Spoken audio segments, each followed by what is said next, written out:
The Grand Crusader is finally fixed and we can actually test it on Dragonflight Alpha Prot Paladin with all the new talents and all the new toys and all the new goodies. Is fun. I mean, it feels like a broken record, right? All of the specs are fun here, sure. I mean, this is probably how much these new talents are impacting pretty much everybody in the community. Except for some Red Paladins and some Feral Druids, but those don't really exist in the meta, do they? I'm sorry, Marcelian. No, Red Paladin is amazing. But I digress. Prot Paladin is actually looking really solid, and that's what we're gonna be talking about today in this Dragonflight Alpha video, about what we can actually test with the limited access that we have. And if you like our content and you want to see more of this in the future, because we do this daily and it does take quite a bit of work, please consider supporting us and our content by checking the Patreon link down below. Of course, it's now required, but we do actually really appreciate it. Any sort of contribution is more than welcome, and it definitely helps us out push this content out more and more each day for you guys. With everything else that we do, tier lists and class guides and podcasts and streams and news videos and all of that stuff, it definitely really helps us out and we appreciate it. And hey, who knows, maybe if you do check our Patreon page, you might find some tiers that can give you some access and goodies and stuff that you might like wallpapers, monthly Patreon talks with us live directly with feedback and criticism and talking about how amazing Prot Warrior is. Yeah, that kind of stuff. Once again, check the link down below, Patreon. Thank you very much. Let's actually talk about Prot Paladin, baby. Jesus. All right, listen, man. Prot Paladin is nice. Okay, we already have a video on Red out, so I'm not gonna go too much into the general talents, except the few that stand out, maybe especially for Prot Paladins, but more so we're gonna be talking about the Spec talents. But first, if you look, since Prot Paladin is one of the, the wheelchair class, or Paladin in general is the slow tank, with Divine Steed that we've had so far in Shadowlands, it kind of offsets some of that movement, that burst pony and that long duration pony where you can actually travel a fair distance before you actually run out of the movement speed, is good. And that's still in the talents, and unfortunately it's split into 3 total nodes with 4 total talent points that you need to put in. So basically you'll take Divine Steed, then you'll take Seasoned Warhorse and Cavalier if you want. I mean, okay, it's good. Cavalier has been a talent that has been on a very competitive row for all Paladin specs, especially Prot and Ret. So it wasn't really taken all the time because I think it was on the row with Unbreakable Spirit. In any case, it was a very competitive row, so it was hardly ever taken, even though both Prot and Red really wanted it. Now, let's say maybe it's not as competitive. However, there are quite a few nodes that give you throughput, which is probably what a lot of people will look for if they want to min-max their spec. In the general talent tree, they will look for the throughput nodes like Seal of Alacrity that gives haste, Seal of Reprisal, Hallowed Ground, and Seal of the Crusader, which I think might be the more important one for Prot Paladin, but we'll see exactly how they sim because we don't know yet. And also the capstones in the bottom side of the tier, the talents, because the top side is like more utility, defensives and all of that. But the bottom side is filled with very seemingly powerful capstones like Mad Paragon, like Sanctified Wrath, which actually is a choice node with Seraphim, and I actually think Sanctified Wrath is going to always 100% of the time be taken. Because, well, I mean, Sanctified Wrath by default is most likely stronger than Seraphim because it does provide you with more Holy Power generation during Wings. It makes Wings last longer, hence the Holy Power generation is even better. And while Seraphim consumes Holy Power generation and does give you some stat buffs, which I guess they're nice, nothing to essentially scoff at. However, one thing that you might have to know about Protection Paladin and Dragonflight is that Avengers Shield doesn't generate Holy Power anymore. So you are losing a decent source of Holy Power gain, especially if you play stuff like Divine Toll, because you do have it, and we will get into it in a second. But since you lose some Holy Power generation, likely putting a cooldown that eats Holy Power is less ideal, at least at the beginning, since Holy Power economy is very important for your survival. So definitely Sanctified Wrath is probably going to be a killer, and the column, let's say the middle column where Sanct Wrath is probably going to always be taken, first of all, because you have 2 Avenging Wrath points, and this is maybe the most egregious thing that they've done to Paladin. They've taken wings for pretty much all the specs, and they've broken them down into so many talents, similar to what they did with, I think, Feral and Guardian, where they took Berserk and broken it down into multiple nodes. They did the same with wings, and Jesus, I am not a fan of this, because it feels like Luster. Wings was a good cooldown, but now if you want that good cooldown, you have to go and take all of the other points. So with those two, and the fact that you have Unbreakable Spirit in the middle as well, which is also very important for protection, and Blessing of Protection as well, likely you will always build towards the middle, we'll see. And there are some other talents on the left-hand side of the tree that I haven't had the chance to test because they don't seem to be working very well on alpha, so I kind of focused most on the things that did work.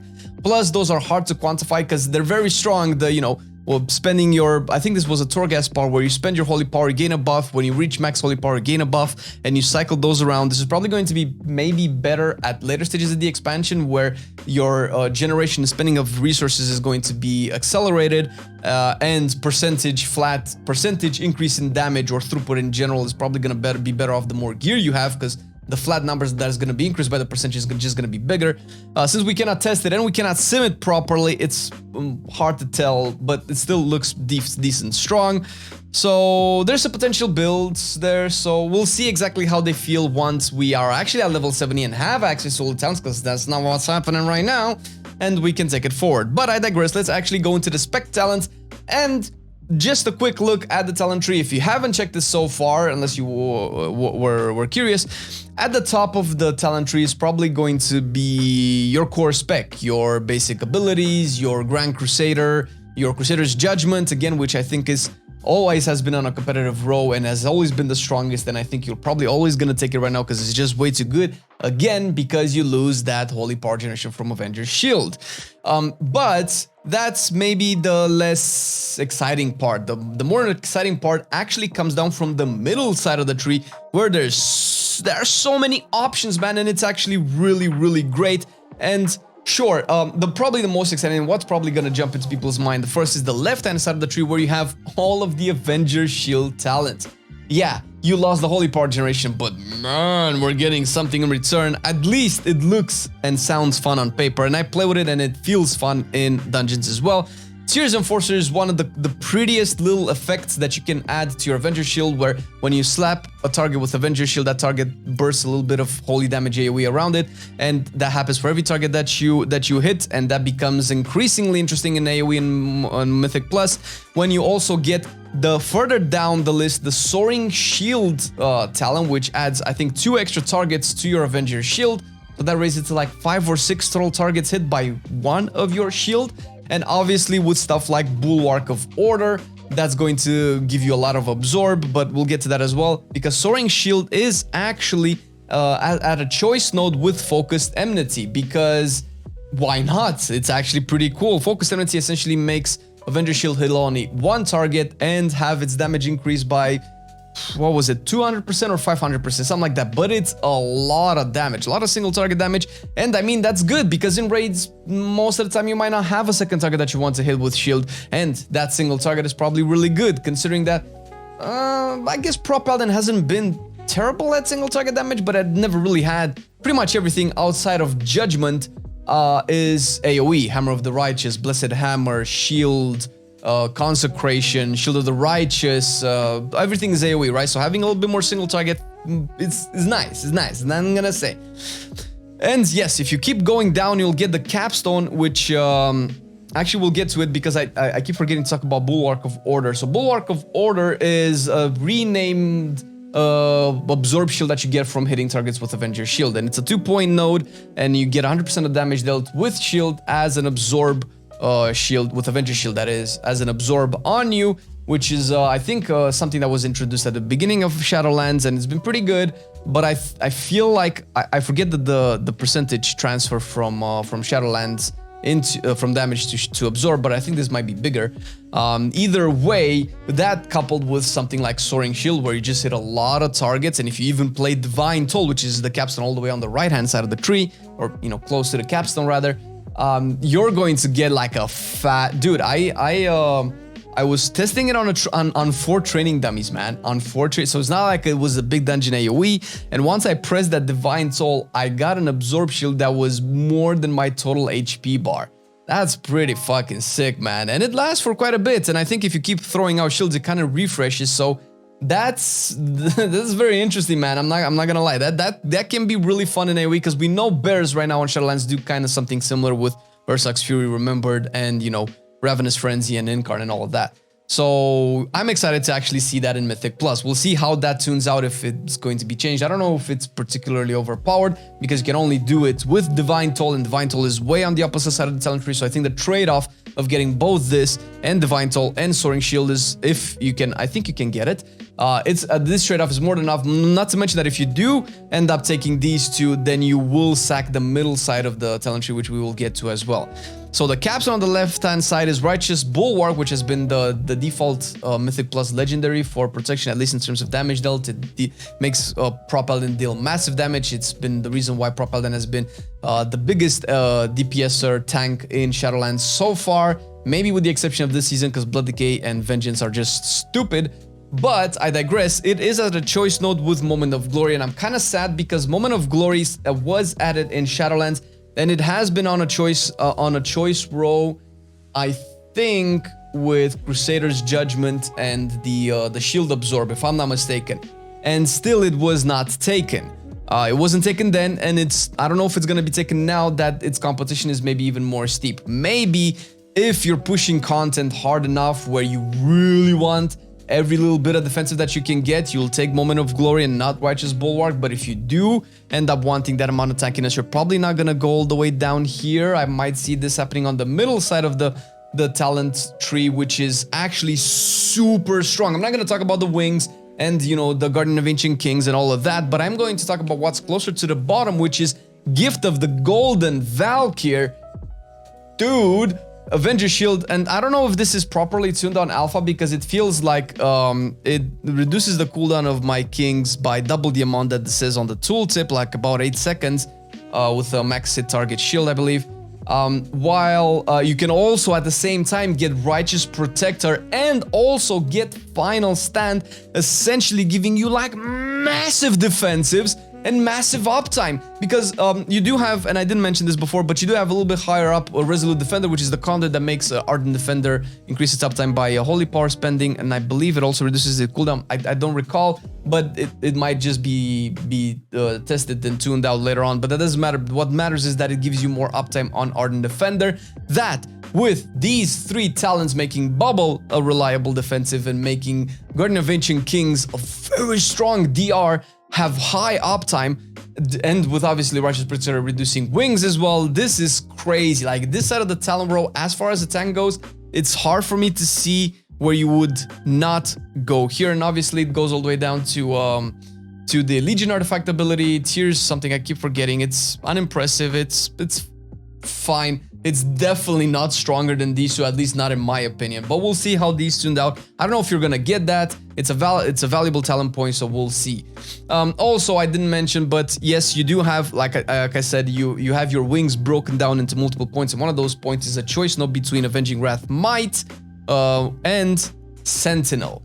Now, obviously, you've been playing with the Might concept so far, but Sentinel seems to add a tankier version to wings, which, I mean, is not necessarily bad. It's hard to feel how good it is, first of all, because it's not implemented on alphas for us to test it, and even if we do test it, the content isn't hitting you hard enough to get a sense of how good Sentinel would be. I like the you can choose between more damage and more tankiness bits, because, you know, having both worlds.